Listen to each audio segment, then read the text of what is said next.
Hey, Mona here at the Pain Free Body. Now, in this video, I'm going to walk you through my posture photos and show you how, by looking at your posture and how you move, you can uncover the reason for your pain and why you're limited in how you move, or even why you keep getting injured. All this information is in your posture, and if you know what you're looking for, then it's really easy to find. So this video will help you if you've been in pain for years and nothing has helped get rid of your pain permanently. It's probably very likely that you're targeting the wrong thing to fix your pain, because most commonly people target the symptom. Most therapies target the symptom, and this doesn't work. And I did the same for years and was frustrated and confused why all the therapies didn't work for my pain, why physio and chiropractic massage and injections didn't do anything. And it was only when I changed my approach to stop focusing on symptoms that I got rid of my pain once and for all. And as a posture coach, that's now how I help people get out of pain. Often they've had years of pain. Nothing has helped them, and by realigning their body so that their joints and their muscles can move properly within their designated range of motion, this ultimately gets rid of the source of pain. Because remember that most chronic pain is caused by compromised posture and compromised movement patterns. So if something's not able to move properly, something else in the body will be overloaded or overworking to compensate for this dysfunctional part in the body. So if you know what you're looking for in your posture, it's very easy to see what your musculoskeletal system is doing, how it's holding itself, where muscles might be long or tight or loose or weak, and not able to function properly. And that can give you a very good indication as to what is going on in your body and why you are in pain. So my goal in this video is to show you how you can start to decode your own posture through using mine as an example, so you can see how misaligned posture and limited joint movement can be the source of your pain. And at the end, I'll show you how you can very simply and easily start to change your posture to eliminate your pain. So does that sound good? If so, then I'm going to jump right into it. First, though, we need to understand what good posture looks like. And there's a common misconception whenever I tell somebody I'm a posture coach. I always get this: shoulders back, sit up straight. And it's not about that. This is not about pulling your shoulders back, puffing your chest out and sitting up straight when you're sitting. It's much, much more than that. So if we look at this blueprint, which we'll call FreeBody function. So FreeBody is an example of the blueprint that all humans are born with. It's our design blueprint. Humans share 99.9% of the same genetic code, which means we all share the same blueprint for how our body's organised anatomy-wise and how our body functions. So in a standing position, your load-bearing joints, which are your ankle, your knee, your hip and your shoulder, they're designed to line up vertically on each side. So these joints and these muscles that surround them are designed to hold the weight or the load of the body vertically. And these 90 degree angles between the load joints gives us stability and strength and efficiency of movement, and it distributes that force of gravity evenly across our body. So our design blueprint means that we should be symmetrical from side to side. The left side of our body should identically mirror the right side, and when the body is aligned according to this blueprint, or as close to this blueprint as possible, then our muscles are balanced, they're doing their jobs correctly, and we have full range of motion in our joints. We are stable and strong and can move without compensation, and we perform better at sports, and the stress on our joints and our bones and our muscles is minimized. So proper alignment of these load joints minimizes the work that the muscles need to do to stabilize the body against this downward pull of gravity. When you're nice and aligned, that force of gravity goes through your bones, it makes them stronger. So you could say that good posture helps to prevent osteoporosis. But when your body alignment deviates from this ideal blueprint, then you're no longer using your bones for support. That work of holding your body up now is transferred to your muscles, and they need to overwork to start to hold your body upright, purely to prevent your body from falling forwards or unable to hold itself up against the force of gravity. and that's often comes with painful consequences. So the further we move away from this alignment, the lower our physical potential becomes, the less efficiently we move, the increased risk of injury we have, higher possibility of pain, and for sure we can't move as well, and our sports performance will reduce. The way that we move, the efficiency of the way that we move will reduce as well. So having good posture is simply judged by your body's ability to naturally and comfortably hold itself at rest according to this blueprint. And we call this functional alignment. This is a position where all the joints and the muscles are comfortable, they're balanced, nothing is too tight, nothing's being pulled out of position, nothing is long or weak or tight or loose. There's no undue strain going on in the body.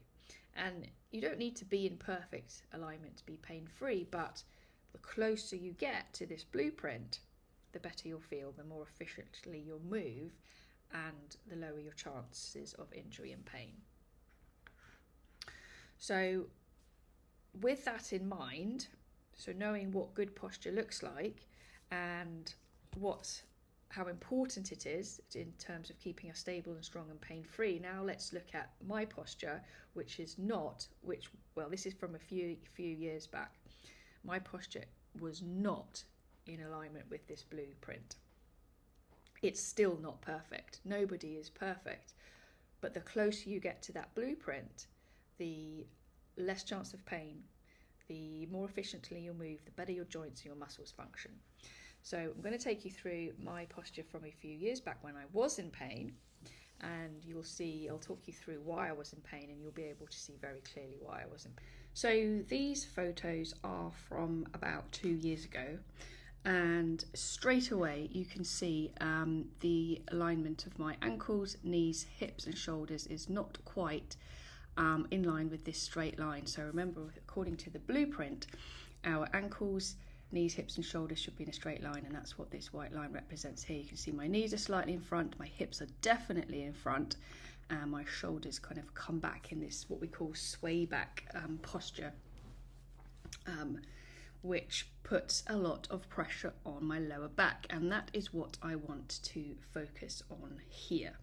So straight away we can see that I've got this very pronounced lumbar curve in my lower back, and you can see that actually kind of distorts my belly posture as well. It gives me a bit of this protruding belly because of what's happened with my spine. It's kind of changed my posture to shift my belly to protrude a little bit, not something that I particularly liked. I've had this posture deviation for probably a good decade or so, because I had, or probably more, because I had back pain for a good decade as well. So in this posture where I've got this lordosis, this excessive curve in the lumbar spine, I've also got an anterior pelvic tilt. So that's where the pelvis tilts forward. So the front side is lower than the back of the pelvis, and what's going on here with my hips is that they've disengaged here, so they've bailed forward. The hips are forward of this gravity line. My hip flexors are not working very well. My hip flexors were really, really tight because of they were pulling the pelvis forward, and I could actually feel at the front of my hip this really protruding mass of very bundled up muscle fibers in my hip flexors. I could really feel this mound of muscle on both sides, which showed that my hip flexors were really tight. But that doesn't mean, just because they're tight does not mean that they are working properly. So I've got disengaged hip flexors, and my lower back was taking on a lot of this pressure. A lot of work was going on through the erector muscles in my lower spine, and because of this curve there was just a lot of pressure going on in my lower back. So no wonder I had lower back pain because of this change in my pelvis position. which was tilting the pelvis forward, taking the lumbar spine with it. So the pelvis is connected to the lumbar spine.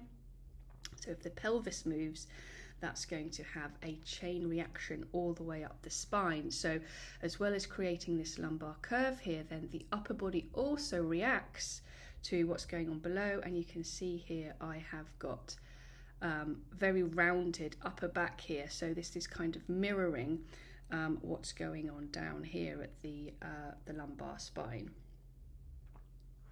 So therapy is aimed at my back. So massage, I had injections in my back, physio exercises. Nothing was addressing what was going on with my change in pelvis position and my change in spine position. The massages gave me temporary relief because they were relaxing these very tight, contracted lower back muscles. So they were getting a bit of relief, but they would very quickly tighten back up again because of the position of my pelvis and spine. It was just kind of bringing my muscles back to their tight, contracted position, because there was nowhere else for my muscles to go. So it was just a losing battle. It was kind of just a losing battle, chasing symptoms, relaxing tight muscles, only for them to change, to tighten up again. So the key here to eliminate this back pain at the root cause is to realign the pelvis, to bring that anterior pelvic tilt back into a neutral position. This will then have a knock-on effect on the spine. This curve in the spine will relax, and then this will have a reaction up into the upper body. So we'll restore back this nice natural S-curve of the spine.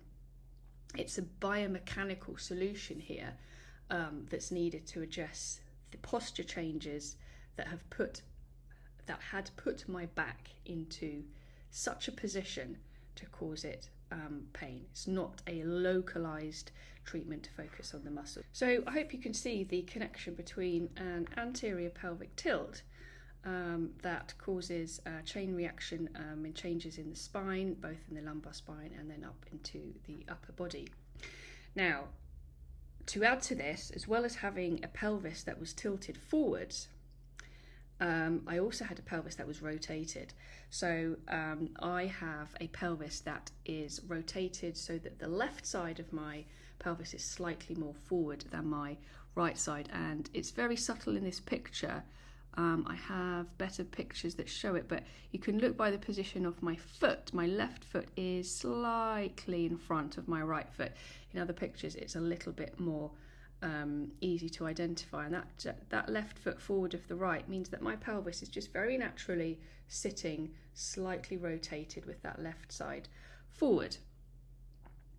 And that means that a pelvis that's rotated forward, if you remember, pelvis is connected to the spine, that's going to put a lot of strain on that spine. That spine is going to be rotated, as well as being tilted forward, with pelvis tilted forward, creating this extra curve in the spine. Now I've got the spine that's got this extra curve and a rotation. So there's a lot of stress and strain going through my lower back, and that's also going to translate down into my knees as well. A rotated pelvis is going to change how the femur, how the thigh bone sits in the hip socket. It's going to change how the knees can sit at the orientation of the kneecaps, and all the way down to the foot.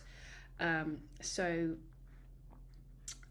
going to change how the left and the right side of your body are working. If you've got a left pelvis that's forward, that side of the body is going to work very differently. A pelvis that's slightly more forward might, that leg might impact the ground slightly differently, might impact it with slightly more force because it's ever so slightly more forward. That's going to change how the muscles react, how they're going to tense up. They might get a little bit stiffer on that side, purely because of what is happening at the pelvis. And I had lower back pain, but it was also kind of localized to the left hand side. And when we think about now what we know about my pelvis, with a pelvis slightly forward, putting that tension and strain and stress on that spine, it's no wonder that I felt that lower back pain more towards the left hand side. So it's very normal to have multiple of these positional changes in your pelvis. The pelvis is the cornerstone, the powerhouse, the engine of your body, and it will react to what's going on down below and what's going on up above it. And it's very common to see people who have a pelvis that's tilted either forwards or backwards, and to have a pelvis that's also rotated, and also with one side higher than the other as well. So you can imagine with a pelvis that's out of position like this, with all these muscles, there's about 58 plus muscles attached around this pelvis, hip, lower back area. They're going to be so compromised, they're going to be yanked into different directions, there's going to be all this stress and strain, and then it's no wonder that sitting for long periods, moving, walking, bending down, picking things up, it just feels really awkward, really movement just feels off, it feels painful because there's this immense tug of war going on between the muscles in this area. So this brings me on to the final point, is that there will always be a dozen or more things that are out of alignment in your posture. Nothing exists in isolation. My lower back pain was caused by my pelvis being tilted forward and causing this strain on my lower back. But what was the reason for my pelvis to tilt forward in the first place? It may have been because my feet were not working properly, or my hip was not able to rotate properly. The pelvis will react to what's going on below it and what's going on above it, all in an effort to find balance and to keep you moving. And my body found its happy place, its balanced place, with my pelvis forward, my spine in an excessive curve. I actually have really internally rotated femurs. You can see by the direction of my kneecaps, my knees are pointing very forward. I've got these turned out feet, very pronated feet. So my pelvis was very likely reacting to what was going on down below it. And that was the happy place that it found to allow me to move. It didn't feel very happy because it was painful, but that's how my body knew how to move. That was the function that was accessible to it to allow me to move. So my joints were so out of position. They were so far removed from this blueprint that I showed you earlier that I was not moving efficiently, I was not balanced, and I hope you can see why I therefore had pain.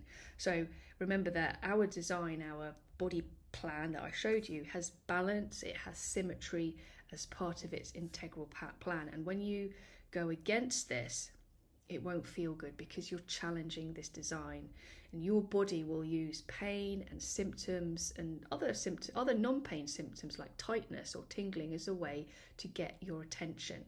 But the issue is that pain doesn't tell you why that bit's hurting, it just gets your attention, and it's how we decide to listen to it. And what we do with that information that really determines how successful we can be at resolving these issues with our body.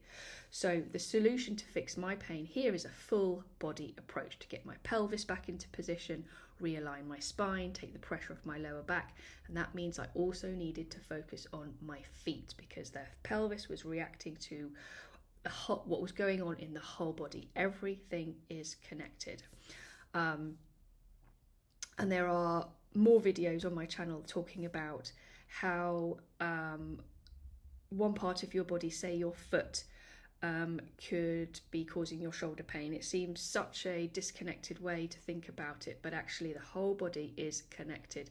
And if you can make that leap in understanding how something not working at your foot can have a chain reaction all the way up to changing how your hip works, how your pelvis is balanced, how your spine sits, and therefore how your shoulder sits, then that can give you some very useful information as to what's going on in your body.